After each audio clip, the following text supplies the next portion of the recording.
कि सिक्किमको शिक्षा मन्त्री अहिले फिनल्यान्डमा हुनुहुन्छ। फिनल्यान्ड घुम्नु हुँदैछ र फिनल्यान्डको शिक्षा व्यवस्था बुझ्नु उहाँ आफ्नो शिक्षा विभागको सेक्रेटरी लिएर जानुभएको रहेछ र उहाँ फिनल्यान्डमा गएको कुरा धेरैलाई लाग्न सक्छ कि शिक्षा व्यवस्था फिनल्यान्डको शिक्षा व्यवस्था लिएर आउने भयो, सिक्किम राम्रो हुने भयो भन्ने पनि हुनसक्छ। तर मलाई उहाँ फिनल्यान्डमा गएर त्यहाँको युनिभर्सिटीहरू गएर भिजिट गरेको देख्दाखेरि चाहिँ म आफै छक्कै परेँ कि मलाई त अब यसमा खुसी हुने कुरा होइन, तर मलाई दुःख लाग्यो कि सरकारको जनताको पैसा यसरी आज आम जनताले मेहनत गरेर कमाएको पैसा सरकारले ट्याक्सको रूपमा लगेर आज मन्त्री किन फिनल्यान्ड घुम्नु, फिनल्यान्ड किन जानु? अघि फिनल्यान्ड के हो? फिनल्यान्ड शिक्षा व्यवस्थामा अझ फिनल्यान्ड भन्ने देश कहाँ पुगेको छ अझ सिक्किमले बुझ्न जरुरी छ। अझ फिनल्यान्ड विश्वमा एउटा क्वालिटी शिक्षा दिने देशहरूमध्ये एउटा देशलाई मानिन्छ। अघि त्यहाँको गुणस्तर शिक्षा त्यहाँनिर दिइन्छ र आज एजुकेसनको एक्सिलेन्स मोडल एजुकेसन त्यहाँ मानिन्छ है। शिक्षा क्षेत्रमा फिनल्यान्डले धेरै तरक्की गरेछ, धेरै विकास गरेको छ र फिनल्यान्डमा धेरै टिचरहरू जो उहाँले अपोइन्ट गर्छ, फिनल्यान्डको सरकारले हाइली क्वालिफाइड टिचर्सहरू, राम्रो टिचर्सहरूलाई उहाँ अपोइन्ट गर्छ र त्यहाँनिर चाहिँ फ्री एजुकेसन छ, एक्सेसेबल छ, सबले शिक्षा पाउँछ अनि त्यहाँ शिक्षामा कुनै पनि भेदभाव छैन, डिस्प्यारिटी छैन। भेदभाव नभएको शिक्षा व्यवस्था भएको फिनल्यान्ड एउटा देश हो र त्यो देशमा चाहिँ सिक्किमको शिक्षा मन्त्री छ।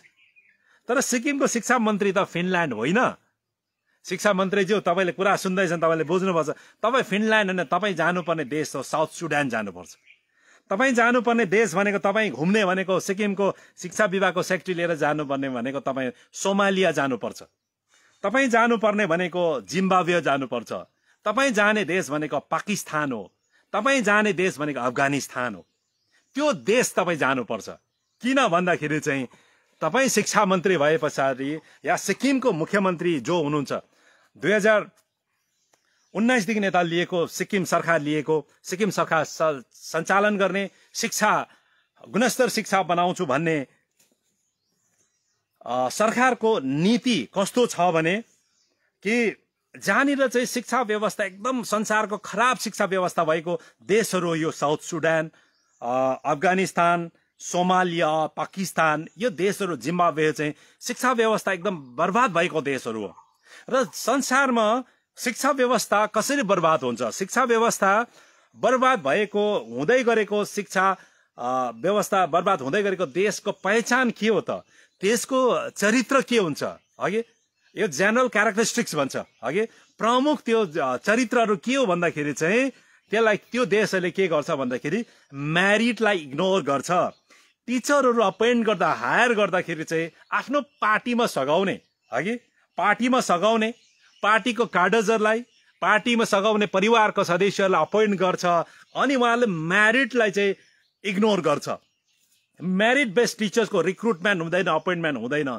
त्यो देशको चरित्र चाहिँ शिक्षा व्यवस्था, खराब शिक्षा व्यवस्थाको नम्बर 1 चरित्र चाहिँ त्यो।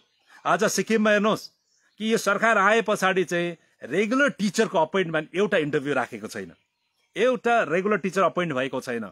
आज मेरिट बेस्ड टिचरको रिक्रुटमेन्ट आज सिक्किममा बन्द गरेको छ भने आज फिनल्यान्ड किन घुम्न जानु? जहाँ आफ्नो यहाँ व्यवस्था चाहिँ मेरिट बेस्ड टिचरको रिक्रुटमेन्टै हुँदैन, अपोइन्टमेन्टै हुँदैन भने फिनल्यान्डमा गएर आम जनताको पैसा किन बर्बाद गर्नु? त्यो विकसित देश हो, त्यस्तो देशमा गएर खर्च बेसी हुन्छ।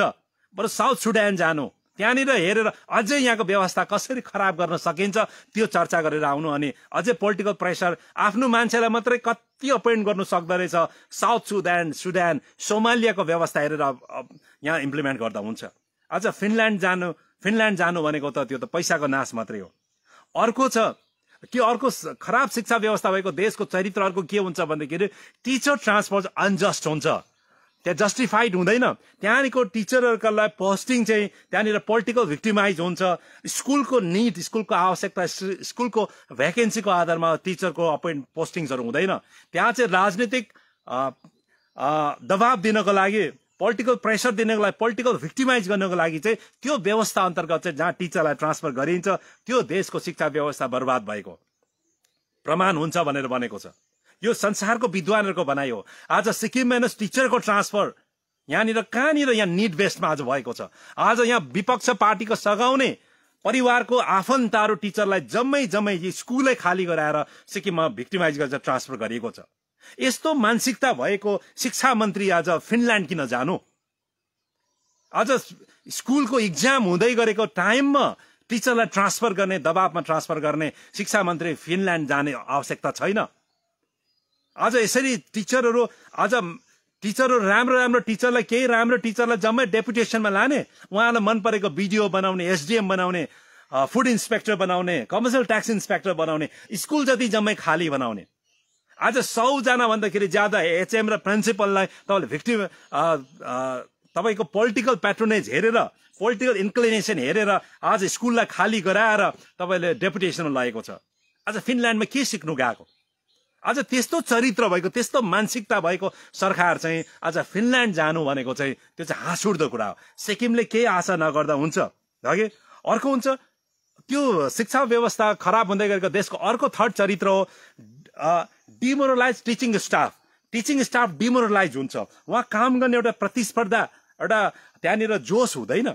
उहाँहरूलाई चाहिँ यो टिचिङ प्रोफेसन छोडेर अरू कहीँ जानु पाए त राम्रो हुन्छ होला। यो त ठिक भएन भने चाहिँ उहाँहरू चाहिँ डिमोरलाइज हुँदै जान्छ। उहाँहरूले एउटा हाइली यो राम्रो पेसा हो, हाइली रेस्पेक्टफुल यो प्रोफेसन हो भन्ने भावनादेखि उहाँ चाहिँ त्यो हीन भावनातिर जाँदै गर्छ। किनभने उहाँलाई त्यही आधारमा भिक्टिमाइज गरिन्छ।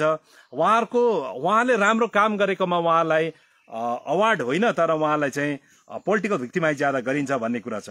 अर्को स्टुडेन्टको पढ्नुमा रुचि, स्टुडेन्टको पर्फर्मेन्स घट्दै जानु, स्टुडेन्टले पढ्नु रुचि नराख्नु चाहिँ स्टुडेन्टको त्यो लर्निङ लेभल चाहिँ डिग्रेड हुँदै जानु, झर्दै जानु पनि यो चाहिँ हो एउटा क्यारेक्टरिस्टिक्स हो हगि। र आज सिक्किममा यही भइरहेछ। आज पढ्दै गरेको कलेज भाइहरूले आज कलेज छोड्दैछ। किनभने उहाँहरू अपोजिसन पार्टीको मान्छे भेट्यो भनेर फ्यामिलीलाई, आमा बाबालाई यति साह्रो दबाब, यति साह्रो प्रेसर कि हामी अब पढेर के गर्नु भनेर उहाँहरू छोड्दैछ। आज पढेर आज काम धन्दा केही पाउँदैन, यहाँनिर मेरिटमा केही कुरो सिक्किममा हुँदैन, किन पढ्नु भनेर आज पढ्नु पनि डिमोरलाइज हुँदैछ आज। अनि त्यस्तो व्यवस्था बनाएर चाहिँ आज सरकार फिनल्यान्ड घुम्ने हगि। यो अर्को चाहिँ ब्रेन ड्रेन हुन्छ। राम्रो मान्छेहरू बस्नु चाहँदैन, सिक्किमबाट बिस्तारै हट्नु चाहन्छ, राम्रो मान्छे टिचिङ प्रोफेसनमा आउनु चाहँदैन। यो चाहिँ चरित्र क्यारेक्टरिस्टिक्स हो। यसबाट चाहिँ हामी बुझ्न सक्छौँ यस्तो चरित्रहरू समाजमा देखिँदै गयो, सरकारमा देखियो भने चाहिँ शिक्षा स्तर चाहिँ घट्दै गएको, शिक्षा स्तर बर्बाद हुँदै गएको। र यही चरित्र, यही व्यवस्था चाहिँ आज साउथ सुडान, सोमालिया, पाकिस्तान, यो चाहिँ अफगानिस्तान, जिम्बाब्वेमा छ र त्यही चाहिँ यहाँनिर इम्प्लिमेन्ट गरेको छ। र सिक्किममा यो दुःख लाग्दो कुरा हो। आज सिक्किममा आज त्यहाँ फिनल्यान्डको युनिभर्सिटीमा शिक्षा मन्त्री जाँदैछ। आज सिक्किममा कस्तो कस्तो युनिभर्सिटी तपाईँले बनाउँदैछ, कस्तो युनिभर्सिटी ल्याउँदैछ। आज 1 लाख रुपियाँ पैसा भएको, 1 लाख रुपियाँ मात्रै उहाँहरूको अथराइज सेयर क्यापिटल भएको कम्पनीजहरू ल्याएर एजुकेसन इन्स्टिट्युट्सहरू यहाँ सिक्किममा बनाउँदैछ। आज कहिले नाम नसुनेको एकै रातमा युनिभर्सिटी सिक्किममा निर्माण हुँदैछ। क्षेत्रै पछि त्यस्तो प्रत्येक कन्स्टिट्युन्सीमा त्यस्तो युनिभर्सिटी बनाउने, त्यस्तो युनिभर्सिटी बिल पास गर्ने चाहिँ आज फिनल्यान्डको युनिभर्सिटी घुम्न जानु शरम गर्नुपर्छ। एकताल आफूले छातीमा हात राखेर सोच्नुपर्छ कि म कस्तो मान्छे हो, म कहाँ घुम्नु आउँदैछु भनेर।